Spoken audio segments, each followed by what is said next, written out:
چې کم خواهش تا سهار په زړه کې راغی د ماښام کېدو نه مخکې به الله جل شانو خواهش ستا برابر کړی. یو کار دی هغه ستا په کلونو باندې نه کېږي، دا ووایه ماښام کېدو نه مخکې به الله جل شانو تعالی اسانتیا پیدا کړي، هغه کار به ستا شوی. ماښام ستا په اړه کې یو خواهش روچت شي، سهار کېدو نه مخکې به الله برابر کړی. نحمده ونصلي على رسوله الكريم، اما بعد فاعوذ بالله من الشیطان الرجیم، بسم الله الرحمن الرحیم. السلام علیکم ورحمة الله وبرکاته. امید لرم چې تاسو ټول به ښه یئ، ښه به خوشحاله یئ، او چې کوم ځای کې هم یئ الله جل شانه تاسو ښاد آباد او خوشحاله ساتي.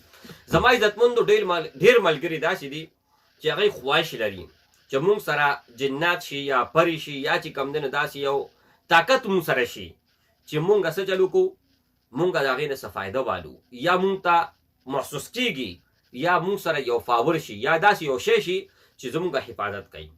نو ټول نه لومړی خبره خو دا ده زما عزتمندو چې ټول نه سوا حفاظت کوونکی هغه الله دی. صحیح شو؟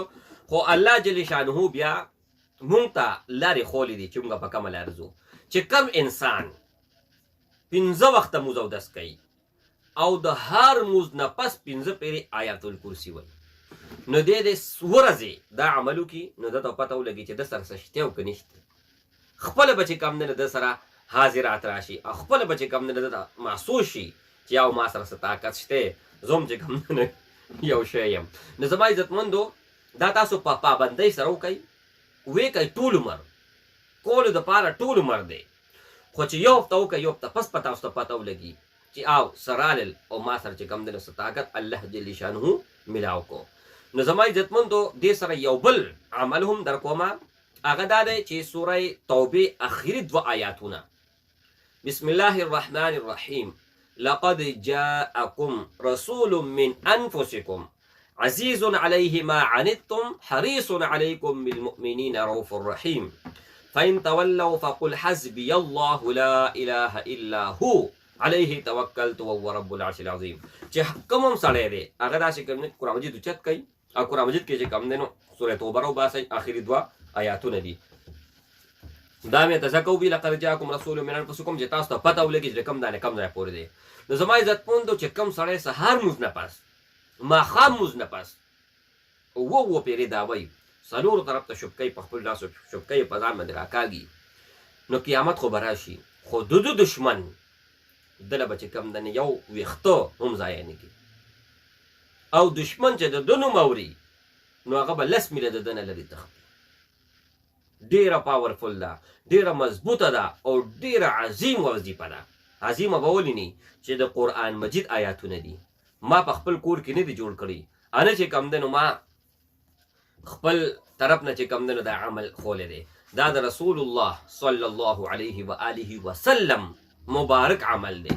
نو زما عزتمندو 2 عمله مې ته وښول، او دواړه عمل دا شان دي چې یو به تا قیامت چې څو پورې تا باندې قیامت صغرا نه راغلی، یعنې مرګ نه راغلی، د هغې پورې ستا به د هر قسمه دشمن نه حفاظت وي. او دې کې یو بله وعده الله دا کړې ده، فقل حسبي الله، چې الله به تا دپاره کافي کېږي. او چې کم انسان دپاره الله کافي شو، نو زما عزتمندو د نه هغه جرنیل ته ضرورت شته، نه کرنیل ته ضرورت شته، نه وزیر اعظم ته ضرورت شته، او نه د دنیا یو طاقت ته دغه ضرورت شته. نو الله هم ستا کافي کېږي په هر کار کې، د دنیا هر کار هغه به چې کوم دی الله جل شانه تا په هغې کې اسانتیا هم درکوي، او الله به تا سره مدد هم کوي، او بل د دشمن نه پکې حفاظت هم دی، او بل چې کوم دی ته شوق کې چې ما سره د حاضرات شي یا د ما سره یو طاقت شي خفیه، نو هغه هم الله جل شانه هغې کې تعالی درکوي. نو زما عزتمندو دا ویډیو د ثواب په نیت څومره هم کېږي هغه تاسو شیر کوئ. چې کم خواهش تا سهار په زړه کې راغی د ماښام کېدو نه مخکې به الله جل شانه خواهش ستا برابر کړی. یو کار دی هغه ستا په کلونو باندې نه کېږي، دا ووایه ماښام کېدو نه مخکې به الله جل شانه تعالی اسانتیا پیدا کړي، هغه کار به ستا شوی. ماښام ستا په اړه کې یو خواهش روچت شي، سهار کېدو نه مخکې به الله برابر کړی، خو په شرط د دې زما عزتمندو چې هغه جایز او ناجایز نه. زما اجازت هغې ملګرو ته، هغې میندو خویندو ته دی چې کوم په جایزه طریقه دا استعمالوي. چې کوم انسان په ناجایزه استعمالوي، دنیا و آخرت کې وبال په هغې باندې دی، زه د هغې ذمه داري نه اخلم. السلام علیکم ورحمة الله وبرکاته.